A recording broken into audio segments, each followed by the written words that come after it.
May 1932. A foul smell begins to creep through the hallways of a quiet apartment building in Stockholm, Sweden. Neighbors whisper, wondering what could possibly be rotting inside. A maintenance worker is called to check it out. When he forces the door open, he finds a crime scene unlike anything Sweden had ever seen. A young woman lies dead in her bed, her body battered, her blood drained, and a ladle nearby, evidence that her killer had consumed it. The press would give the case a name that still chills people to the core: the Atlas Vampire.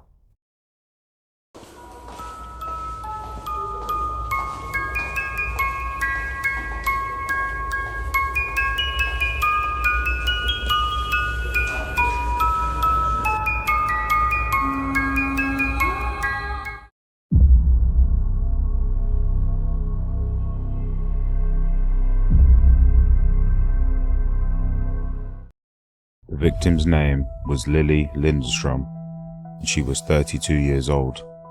She lived in the Atlas area of Stockholm, a working-class district of brick apartment blocks tucked away from the city's grand boulevards. Lily's life was ordinary on the surface. She was polite, well-liked, and neat in appearance. But beneath that, she was living on the margins. To pay her rent, she occasionally worked as a sex worker, inviting clients to her apartment. This wasn't particularly unusual in 1930s Europe. Many women did it quietly, discreetly, blending in to everyday life. But it placed her in danger. Think about it. You're alone in a small apartment with strangers who know no one is watching. Would you feel safe? The last time anyone saw Lily alive was on the 1st of May, 1932. She spent the evening making phone calls to her clients and arranging visits. Neighbors later recalled hearing laughter and muffled voices coming from her apartment. It sounded just like another night. But after that evening, Lily was never seen again. Her curtains stayed shut, her hallway silent. And then the smell started. A heavy, sour smell creeping into the stairwell. Her neighbors would pass the door every day, and the smell would get worse. By May the 4th, no one could ignore it. The caretaker finally forced the door open. Inside, they found Lily face down on her bed. She was naked. Her blouse, skirt, and undergarments were folded neatly on a chair beside her. That detail immediately unsettled investigators. It suggested that she had willingly undressed, maybe for someone she trusted. But what had happened next was absolutely brutal. Lily had been struck in the head several times, leaving deep wounds. There were bruises on her body that suggested she'd been attacked during or just after sex. But then came the most disturbing detail. There was almost no blood. Investigators realized that her body had been drained of it, and beside the bed they found a gravy ladle, smeared with dried blood. Someone had collected it and drunk it. Imagine being one of the police officers holding that ladle. This isn't just a murder. It's something far, far darker. The Swedish press pounced on the story, dubbing the unknown killer the Atlas Vampire. Police went from door to door, questioning neighbors and Lily's known clients. Forensics in 1932 were limited. They tried dusting for fingerprints, but found nothing usable. They analysed the ladle, but it led to no breakthroughs. One thing stood out. There was no forced entry. Whoever entered the flat had been let in. Lily had trusted them. So, detectives focused on her clients. Some were men from respectable backgrounds, married, employed, with reputations to protect. Others were rougher, more transient. Each was grilled by investigators. None of them could be tied to the murder. The case quickly descended into speculation. Theory 1. The client theory. This was the most likely theory, that one of her clients had snapped, or maybe driven by violent urges or a fetish. Theory 2. The ritual theory. Some believed that the murder was occult related. The 1930s saw a rise in the fascination with ritual magic in Europe. The folded clothes, the careful draining of blood, it all felt deliberate, ritualistic. The third theory was the sadist theory. This theory dictated that Lily was the victim of a sadistic predator, someone who deliberately chose sex workers because he knew that the police might not push as hard. Every theory was terrifying, but none of them brought the police closer to an answer. Weeks turned into months. The trail went cold. No arrests were ever made. No forensic evidence tied any man to the crime. The Swedish police eventually had to admit defeat.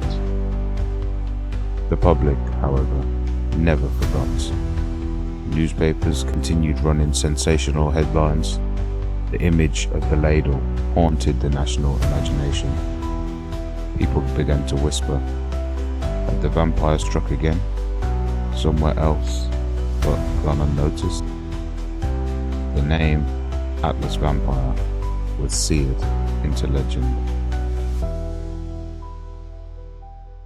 Today, almost a century later, Lily Lindström's murder remains unsolved. The evidence has long since degraded.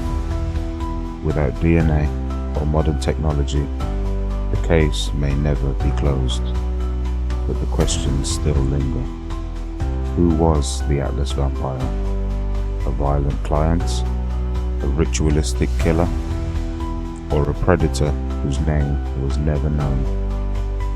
And perhaps the most chilling thought of all, what if this wasn't the only time? Because in the quiet apartment blocks of Stockholm in May of 1932, evil didn't just take a life, it drank it. Rest in peace to Lily Lindström. It's the summer of 1960 in Finland. 4 teenagers set out for a camping trip by the shore of a quiet, forested lake called Lake Bodom. They pitch their tents, laugh late into the night, and drift off to sleep. But by morning, 3 of them would be dead, stabbed and bludgeoned in a frenzy. The 4th would be left badly wounded, barely alive, but with a story that only deepened the mystery. For more than 60 years, no one has been able to say for sure who or what slaughtered those children. This is the story of the Lake Bodom murders.